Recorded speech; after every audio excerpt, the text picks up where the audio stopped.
Welcome to Stitchery Stories, where textile artists share their life in fabric and thread, inspiration, techniques, disasters and delights. And I'm Susan Reeks, enthusiastic embroiderer and textile arts dabbler who also loves podcasting. So take a break and enjoy our light-hearted chat, and please share with your friends so they can enjoy it too. Hello and welcome to our lovely guest today, Tracy Franklin. Tracy A. Franklin is a specialist freelance embroiderer working from Fowler's Yard Studios in Back Silver Street in Durham City. Her work includes teaching, commission work, exhibiting and selling specialist materials. Techniques she teaches and works with include crewel work, wool on linen, silk shading, fine embroidery, canvas work, worked on canvas, gold work both traditional and contemporary. The teaching comprises of classes, courses and workshops taught from her studio, which includes City and Guilds through Stitch Business. I'll put the link in the show notes there, including levels 1, 2 and 3 taught on site and also by distance learning, and the Royal School of Needlework certificated courses as well as her own. Tracy is also Head Broderer at Durham Cathedral, which is supported by the Friends of Durham Cathedral. Her role includes design of vestments and altar cloths, where she leads a small team of broderers. So Tracy, welcome. Thank you. Okay, so before we get started with your stitchery story, one thing I would just like to say is I first met you a long time ago now through York Embroiderers Guild, and I did a white work class with you a long time ago, something like 2003 it would have been. So that was my kind of introduction to you, and I think we've been kind of sort of in touch ever since through the delights of Facebook. So yeah. And it's been really interesting to see how your work has kind of evolved over time as well. So I was checking out images on your blog and so on. So, and I saw you've got your white work book as well, so that made me smile, because I have to say that white work for me was a challenge, but I did finish it. I'm very proud of it. Very good. So before we get started, would you just like to share with us, Tracy, what you're working on now and what's got you excited? Because I know you are busy. It's not a straightforward answer because I do a lot of teaching, so it's really difficult to work on personal things.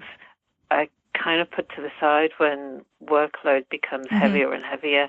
So I dabble in the background with a little bit of crewel work. Otherwise, I haven't really touched it too much because I'm so involved in teaching Royal School of Needlework, Stitch Business, Cities and Guilds, and working at the cathedral as well. So but I'm doing quite a lot with the cathedral broderers and volunteers generally. So that's probably the biggest thing that's happening at the minute. Yeah, and have you got a specific project at the cathedral that you're working on now? Well, we haven't got one project, we've got a few projects. So it's, again, not straightforward, complicated, but it's all coming together. It looks great, and everyone is really helpful and supportive, and, you know, they keep going as well. So we're working on a canvas seat for the shop at the cathedral. We're working on a cope for the open treasure, which is a new thing within the cathedral itself. Right. We're working on something from the Diocese of Durham, and we do quite a lot of other work as well in between that, repairs and updating things and cleaning and that sort of thing.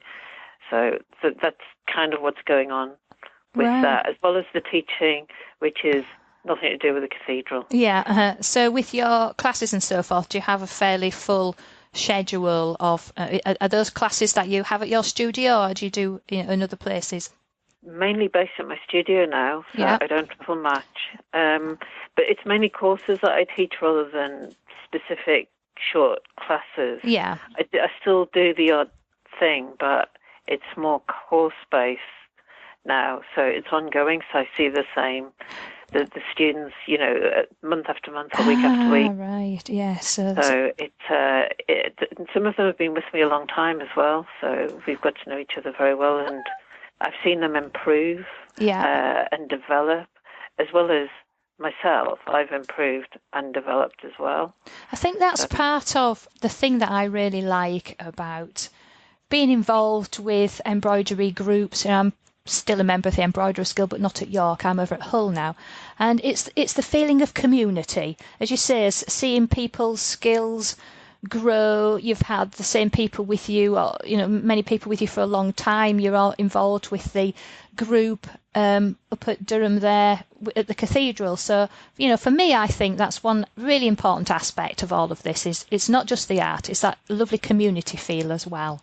Yeah, I mean, there's definitely a community within embroidery generally, the guild, the Royal School of Needlework, the people that I teach that maybe none of either of those things. There's probably even more people who aren't. So they get to know other people, and groups and friendships form in my studio. I've seen that happen as well. It's just great from that point of view. And we're only, we're a little niche inside Durham city itself. So it's great from that point of view.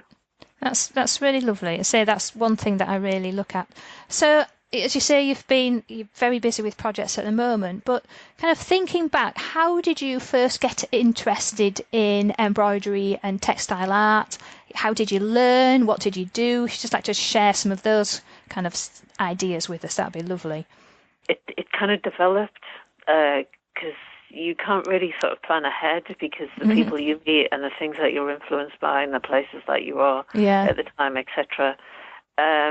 So when I left school, I became increasingly more interested in kind of maybe fashion and costume making and that side of things. Yeah. But I always kind of dabbled in embroidery because my mother had, and her mother had, and my other grandmother was a knitter, crochet, did a lot of crocheting. So it all kind of maybe started and developed from there, from what I saw from them, and being creative and drawing and sketching and that sort of thing. And then I went to college in Leeds to start with to do pattern cutting and garment construction. Right. Then I went to London College of Fashion to do costume making. Oh, but that was interesting, was it? Yeah. It was very short-lived, right. working in it. I was at college for 2 years, and I worked in the industry for maybe about 5 months. Right. And then I went on to the Royal School of Needlework after that, right. Which I saw advertised in a magazine, and I was looking for something because I was basically in a little workroom in London, and that's all I really saw. Right. So when you're working in those fields, it's not as glamorous as you think, or creative as you think, because you do repetitive things. Yeah. So it's so I went on to the Royal School of Needlework because of that, because I was looking for something much more satisfying creativity-wise, and I came across that course, and it sounded really, really great and interesting. And I went for an interview, and then I went for another interview, then I got a place pretty much 8 months before I actually started. So I kind of gather my thoughts and think about ideas, and before I started, which was in September 1991. Right. Oh. So that was seemed really exciting, though, going and studying at the Royal School of Needlework. It's like, wow, that's really, really great. And how long you were there? Quite a long time, weren't you, Tracy, doing different roles? 10 years. 10 years, wow. Yeah, 10 years, 4 years as was it 3 years as an apprentice, and then 4 years in the workroom, then I think another 3 years head of a department after that. I kind of changed roles, really, because I became the apprentice coordinator. So I started off as apprentice. Right. And I became the leader of the apprentices, so to speak. So I kind of went full circle, or as far as I could, and then it was just time to move on after that. So you've then, I suppose, that set the seeds for developing your career now as as a tutor and training others as well. Yeah, and you can't really foresee what it's going to be like, because I left in 2001. It's now 2017, so I couldn't really foresee how it was going to develop, or what was going to come up, and how busy I was going to be right now. So it's come with hard work, networking, thanks to various things I'm connected with, like the Embroiderers Guild to start with, and the Royal School of Needlework. That's all kind of helped develop my career and where I am today. So And now I've got my own studio. Yeah, that's great. I think you kind of hit on a key point there, though, that the other side of the creative and the technical skills and the kind of enjoyment of actually doing the textile art, the embroidery and so on. There is that flip side, isn't there, of you've been fortunate to develop this into a career. This is your career. It's not just a hobby. It's your living. It's your career. And there's those aspects of it, as you say, like the networking is a crucial part these days, both face to face and online as well. And I think that's the other side that people are possibly not quite as certain. It's very difficult, isn't it, really, to decide, is this going to support me and can I create a business out of it? And I think you've done extremely well to do that and to keep moving forward, and for you to be so busy as you are now. It's just a fantastic achievement. Well done. So. Thank you. Yeah, but it doesn't just land on your lap. You have to kind of keep going with it. You have to go through all the hard times, and you have to deal with stuff, and you have to become a businesswoman behind that as well, and know how to handle money and situations, and know what you want from it and know what you don't want from it. It takes a lot of, but it happens very, very, very gradually. Yes, as well. Because one thing you want when you start is not what you want later on, and vice versa. I think we can all say that, can't we? I've started off life as a mainframe programmer up at the Nissan factory, so it's quite different from what I'm doing now. But who'd have thought? Here I am now, running a podcast, talking with people about embroidery and textile art. It's a very strange circle, but an enjoyable one nonetheless. Absolutely. So, what would you say, Tracy, have been your major inspirations over the years, and that no doubt has changed and currently? Again, it's not obvious. Nothing in life is. I suppose some of the highlights have been probably publishing my books. Yes. Getting my studio, becoming Head Broderer, running a satellite of what the Royal School of Needlework offered outside the Royal School of Needlework, working with Julia Tristan and setting up cities and guilds. So they've all become quite big things. Yes. And things that have kind of helped promote what I do and and promote also cities and guilds and Royal School of Needlework as well. Yes. And also the development beyond that of running my own courses and classes on top of that. So it all kind of, there are various highlight things come and go, but they've all helped shape what I do now. Yes, I think throughout our path, one thing builds on another, doesn't it? And the relationship that you've made with one group builds onto something else. And obviously you've been in the kind of right place to take advantage of that as well in the nicest possible way, as you say, to develop that business. As you've been kind of developing through, is there any other groups or particular people where you've been particularly inspired by them to forge ahead or develop different techniques or anything like that? I'm always interested in life and what people do, and I've become more, because I trained as a traditional embroiderer, so I do mainly sort of traditional embroidered things, but I'm also interested in the contemporary and the textile arts. And before I even went to the Royal School of Needlework, I did those sorts of things anyway. I only went to the Royal School of Needlework to improve and learn more about that side of things, but I still was very interested in textile art, and I'm now even more interested in that side of things and what people do, and I go to classes and join other guild groups and muscle in on some of their workshops, so I can experience that side of things as well. So it's still a process of learning and being inspired by new things that are coming along and what other people are doing, perhaps, as well as some of the contrast of the things that you see and work on at the cathedral, for example. There's a nice contrast there, isn't there? Yeah, and some of the things that you do as a freelance, as a traditional embroiderer, it kind of needs the influence of other ideas, because it can be quite, if you're doing something that that needs a lot of skill or is going to be too time consuming, and you need to find a quicker or better way of doing something. Textile art or using different techniques, let's say, might just be the answer, because you could sit and do one thing and it'd take ages, and it'll take too long. Yes. Yeah. Other techniques are just as good, maybe, and will suffice for the actual work that we're working on. If you understand how I'm trying to explain it. Yeah. So. Yeah. No, and I think, just from my point of view, I've got 2 projects on the go at the moment, and one of them has taken rather longer than I thought it would, not in terms of the actual work involved, but in terms of the last couple of weeks. I've been sat at my desk a lot, staring at the computer, and on an evening I just haven't felt like sitting down and stitching. I didn't feel very creative. I felt tired, so I didn't do it. Yeah.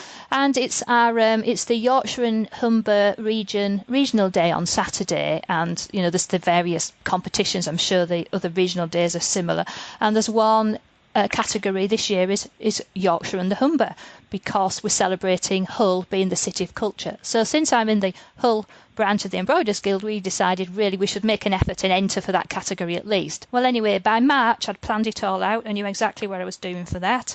And where am I? Yes. Last night I got the pile of materials and things out and thought, right, Susan, you've got 3 nights now to get this done. I'd intended doing it months ago. Yes, I just I couldn't get into the vibe for that particular piece. I knew what I wanted to do. And so, as you're saying, you adapt the techniques for the time you've got, because now it's okay. I've got 3 nights. I'll have to take a bit of time on them tomorrow afternoon, and it's going to be machine embroidery and applique now, not any hand embroidery, because I've just run out of time. So I can totally understand that. Sometimes we pick one technique and then you think, well, actually, I can do it a different way now for varying reasons, but it's still going to look great when I finish, because nobody ever knows what you'd planned it in the start anyway, did they? So for all anybody knows, I'd always planned it to do machine embroidery and applique. So. Yeah, I mean, sometimes that just works even better than actually working over a tiny little thing and spending, hours and hours on it. You just want results and impact, and for it to work. That's sometimes all that is required. Yes, so. And I think that's a really great point you've brought up there, and kind of hopefully inspirational for for our listeners who are there thinking, oh, I've been slaving away over this small piece forever. Well, do you know what? Just stop and go and do something as a contrast and get some results. And I think that's the thing. It doesn't matter whether it's textile art or business. It's really lovely to see some results, and then you can celebrate the fact you've finished something and kind of move on. So I can see all of that. Sometimes half-worked pieces are actually interesting in themselves. You don't have to always finish. No, and does anybody know that it's not finished anyway? There's no such thing as the embroidery police, is there? No. No, exactly. So, talking of half-finished things, most people have got a bit of a funny story lurking where perhaps something didn't quite go as you'd planned, but do you know what? It might have been a disaster, but it turned out really good. Have you got kind of anything that you can share with us on that line? And importantly, what did you learn from that experience? I do have things that I haven't finished here and there, but I don't throw them away because I really still enjoy them, and I enjoy them. When I was at the Royal School of Needlework, there was this example of a piece of work on the wall, and maybe it was never meant to be finished. It was just a sample. But it was interesting in itself that it wasn't finished, because you could see the design lines and you could see the part workings, and I quite like that whole sampling approach to stuff, and I think there's interest in that alone. There are some things that I pick up later because I find them, and I maybe adapt them to, because I have a different view on things now from even just 10 years ago. Yes. Because everybody develops. Yes, we certainly do, yeah.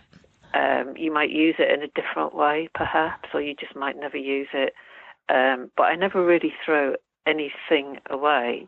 I always keep it and enjoy it for what it is, and remember how in that piece and how it worked or how it didn't work. But I have had disasters, but the whole thing it's never really been a disaster, and students have problems as well with their work. They cut things that they shouldn't, etc., etc., etc. But the thing is, it's how you overcome that. So, you find ways around it. People bleed on their work, people cut. And I've helped darn, we've redesigned. There are ways around it. It's not so much being an embroiderer, but knowing how to solve the problems that come. But that's the same in everyday life. Yes. Just making the best out of something that hasn't quite Exactly. worked. Yeah, I think you raise a good point there as well. Let's view it as an opportunity to be creative and fix things. And I was talking to the previous interview actually, and she was telling me that she likes doing things, where you melt things and cut holes in it. And she set a piece of work on fire, and so we had a bit of a laugh about that. But she said actually once the burning smell had gone away, she really enjoyed the texture that she'd created with this burnt offering, and kind of carried on working on it, and was really pleased with it in the end. She hadn't intended obviously setting it on fire, but do you know what? It turned out brilliant. So, yeah, it's interesting just sort of developing things from mild disasters or things that aren't actually working, but you can work it out eventually. Yeah, so. And I think that's the beauty of doing some of the more kind of freestyle pieces of work. How does it work when you're working on some of these really fine things at the cathedral? Do you feel more pressured there, because of the kind of level of work that is being done? I don't know. Does that happen? We have done one or two fine things, and it's normally just small aspects rather than the whole thing. So some people might work on that particular thing. That's where their strength lies, and then we apply it onto the main. So it kind of works. I try because it's a team. So I've got to kind of think of that as well. And so some people, people have had opportunities, and I've helped correct or re-edited or however. But we can do things in small steps and then apply it. And if it doesn't work, we can do it again. So it always kind of works out. But we haven't done anything terrifically fine like we do in my studio, say. But because it needs impact. So yes. So it's therefore the opposite, isn't it? So the kind of vestments and stuff like that, as you say, are really to be viewed from afar, aren't they? It's not like us peering at close up at some picture or piece of art that we've created. Yeah. The thing that we're doing for Open Treasure probably because it's going to be a cope based on St Cuthbert's Life. Yes. With 16 panels and obviously Cuthbert's cross and tiny little cross motifs all over. That's probably the most highly skilled thing that I've done there. Right. So that's why we've got some volunteers as well as broderers. Because it's too much work for broderers alone anyway. So we're just having to, and I found a good team to help and people to help me kind of move it forward. It still needs a lot more work. It's still kind of part way through the project because I've work things out and who's doing what, but it still needs working on and developing more. But they could be worked in small pieces and then applied. Right, I see. So that kind of moves on to this whole issue of managing time and projects. There's a saying of beware of long distant elephants, which basically means there's projects that when you agree to them seem so far away, but they very slowly creep up on you and suddenly they're looming large. So what techniques have you found, Tracy, that helps you manage your distant elephants? How do you keep track of your projects and your time and keep yourself organised, but can still keep that creative juice flowing? The first thing I do when I take on a project like that is find out when the timeline, what the timeline is, the deadline, and it's almost better not to have a deadline. Yeah. If you're doing something that needs to be an exquisite piece of work, I mean, a deadline when you get close to the end is fine, but a deadline at the beginning is not, because it's just not going to happen. Right. With creative stuff, it's just really difficult.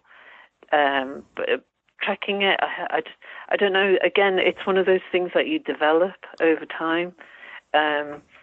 as you grow into a business or grow older, generally, you just learn how to say no, yes, that won't work, that sort of thing. Right, yeah, saying no, that's always a struggle, isn't it? It can be sometimes, yes, yeah. And sometimes you have to be cruel. Oh, it's not cruel, but you have to be fair to yourself. Yes. Because in the end, if you promise something and it doesn't materialize, and I've learned that, it's worse later on. So it's better to say no at the beginning. So as much as I hate saying no sometimes, I say no, because I'm more relieved to know later that I would never have been able to have handled that, and I would have let other people down. Right. It's the same in anything, isn't it, really? And that it's a very important thing. And I know kind of other creative friends of mine can often struggle with this idea of planning and time. And I'm an old IT person, so I'm kind of a bit obsessed with plans and deadlines and spreadsheets and all the rest of it, and everyone kind of rolls their eyes when I start wittering on about plans, but it's exactly the same. I think we all develop a way of working, don't we? But it's very little difference between a creative project and a kind of a piece of work, a business. It's the same thing. It's your business. The work I create for my business is different from the work you create for your business, but ultimately we are in business and we create work, to keep that moving forward. So it's just, I do find sometimes the more kind of creative friends I have just roll their eyes, and I was just quite interested to hear from my guests how they manage the time, because I know with the kind of smaller exquisite pieces of work, crikey, there's a lot of hours in there, isn't there, Tracy? Yes. It is really difficult to manage time. It really is, but you just have to be realistic, and you kind of gain that as you go along, because you think, because you say yes to something earlier on, and then later on you think, I'll not do that again. And then you remember not to do that again. That's when that elephant has stood there in front of you and you're going, oh no, I haven't done it. Yeah. So kind of moving on from that, in terms of future plans, what plans and projects would you like to share with us that you're working on? I know you've mentioned obviously the ongoing work at the cathedral. Is there any specific things that you're nearly finished or want to share with us? With the cathedral, we've got basically three big projects going on. One of them has to be finished this year. The other one hopefully next year, and the other one will probably follow on finishing sometime into next year as well. Yeah.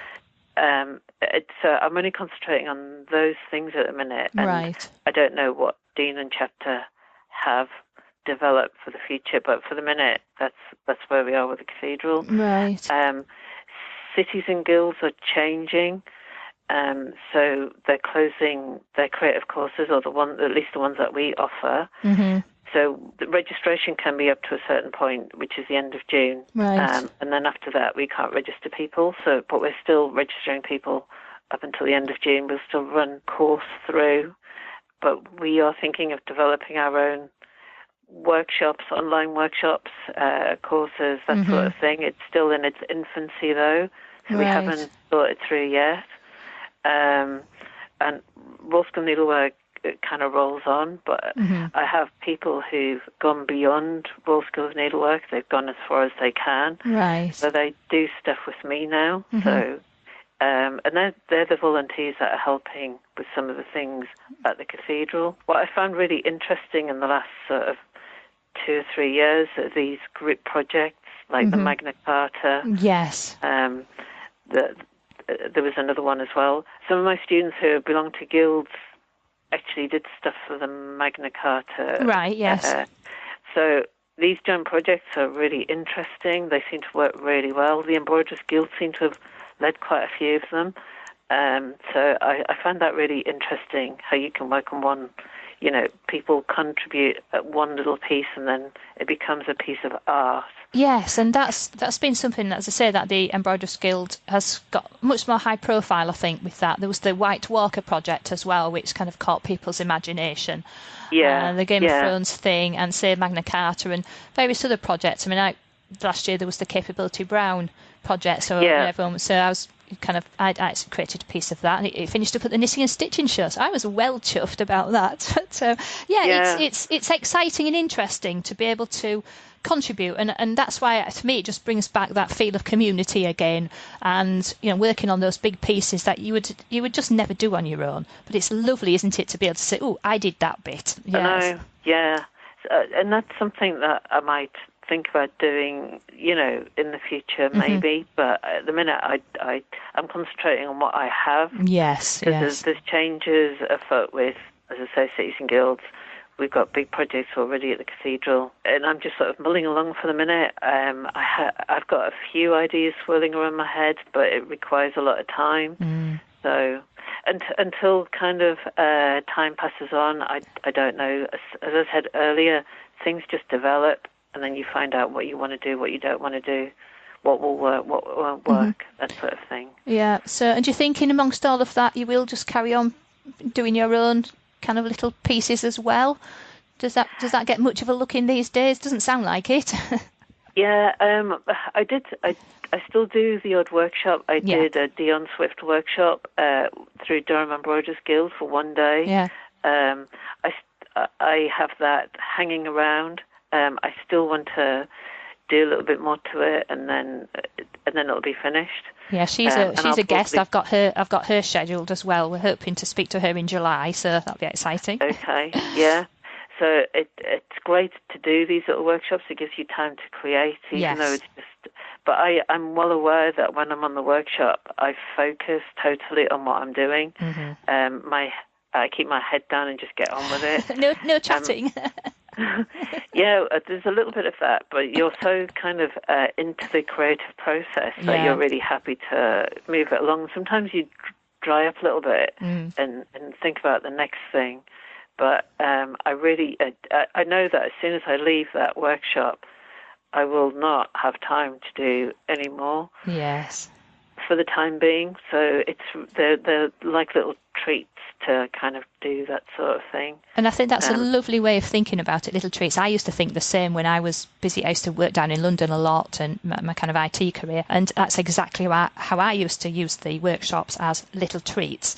And the same thing, I knew it was going to be quite difficult to actually get time then in the week to even want to look at anything when you've been staring at a screen all day long and been programming, and your brain's dead. You just don't really feel like doing anything. So little treats, I think that's an excellent way of putting it. So all in all, Tracy, I kind of get the picture of you've kind of developed your business and your art over the last kind of many years, still evolving, and you're still enjoying it, I would say. Yes, yeah, very much. I'm still definitely enjoying it, and hopefully I'll be able to do more in the future. I've had a couple of years where I've moved house and then out of my studio and in my studio, and that has had an impact because I have a lot of stuff that I have to move.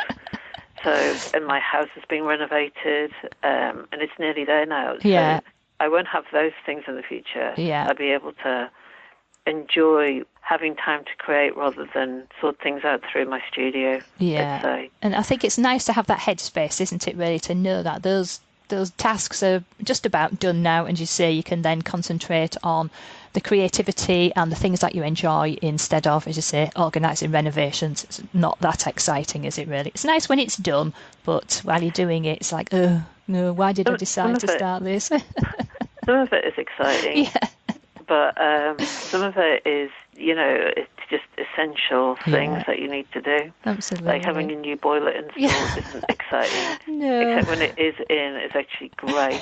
Yes. No, I've done the new boiler thing last year. It's like, yeah, finally, woohoo! It's really nice now. Yes. Right, Tracy. Well, thank you so much, Tracy, for sharing your Stitchery stories with us today. It's been absolutely fascinating finding out much more about you and your art, and certainly about the kind of many projects that you've got on the go. And I'm sure our listeners would absolutely love to find out more about your work. And I will include some of your pictures of your art on this particular episode on the Stitchery Stories website. But where else can we see your work? What's the best way for people to get in touch with you? The best way to people to get in touch with me is probably I tend to post most things to do with my work on my blog. Mm-hmm. I really enjoyed doing my blog. I haven't had time to do it this year. Yeah. And I always kind of route that through Twitter and Facebook, Yes. my Facebook page as well. Now, you're quite active on Facebook, aren't you? I was just looking today, and there's quite a lot of images and so on you've been posting on there. So that's always a nice place, I think, to keep in touch with people as well. Yeah, Instagram too. Yes. Instagram tends to be more pictures of what I'm just into, nature and things growing outside my window in my studio, which overlooks the River Wear. Mm-hmm. That sort of thing. Otherwise, email generally. If people want specific questions or want to find out something, email me. But general information, my blog, Facebook, Twitter, Instagram, I would say. Yeah. Okay, then. So I will include those links in there for you as well. Okay, Tracy, that's absolutely fantastic. Thank you so much. And thank you very much for sharing your Stitchery stories today. Thank you very much as well. It's been a pleasure. If you liked this episode and want to hear more, then please join the Stitchery Stories fan club so you can get an email when a new episode is released. It's a quick and easy way of listening and of keeping up with any news and offers from our lovely guests. Please visit stitcherystories.com to join the fan club. Of course, if you have iTunes, then subscribe there to automatically get new episodes, and why not leave us a review and rating whilst you are there. So that is the end of our Stitchery story for today. So keep stitching, keep smiling, and keep creating your very own Stitchery stories.